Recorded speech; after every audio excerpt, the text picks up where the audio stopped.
So, ito yung gagawin naming Bicol Express. Yes, ito yung aming mga ingredients.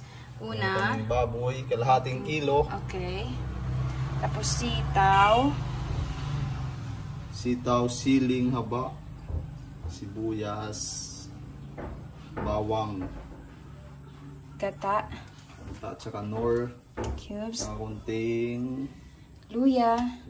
paminta, and mintang dahon, saka mintang durog. So ngayon, magluluto na kami ng Bicol Express. So ngayon, magluluto kami ng Bicol Express. So si Habi yung magluluto ngayon.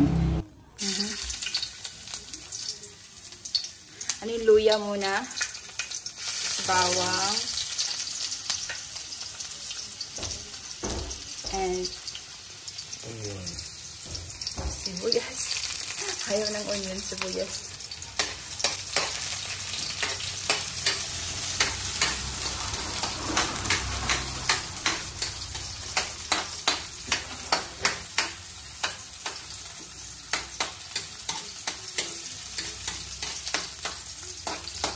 hintay natin maging golden brown.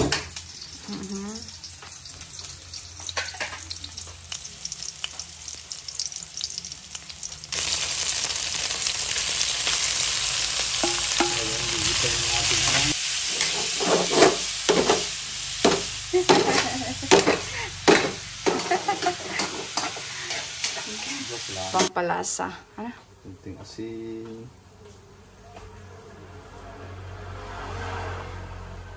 Okay.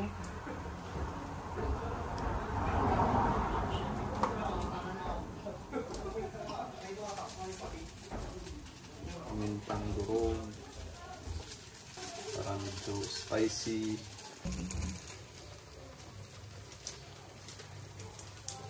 Mintang dahon. Ito.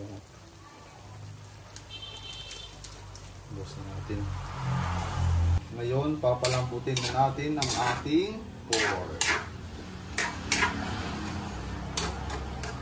Tapan natin for 3 minutes. Looks yummy. Lagyan natin ng gata. Okay. Tapos pakuluin ulit natin. Ilang minuto lang? 10 minutes. Okay. Ilagay natin ang sili.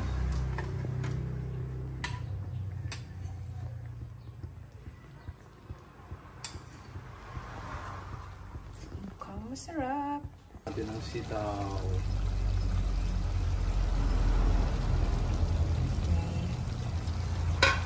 Saluin natin. Gutom na ako, gutom. Gutom na kami ni baby. Looks yummy.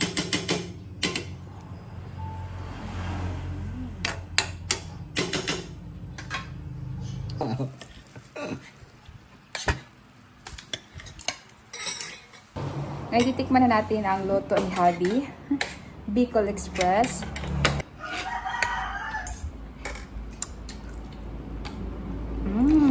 Masarap. Pwede na pang negosyo.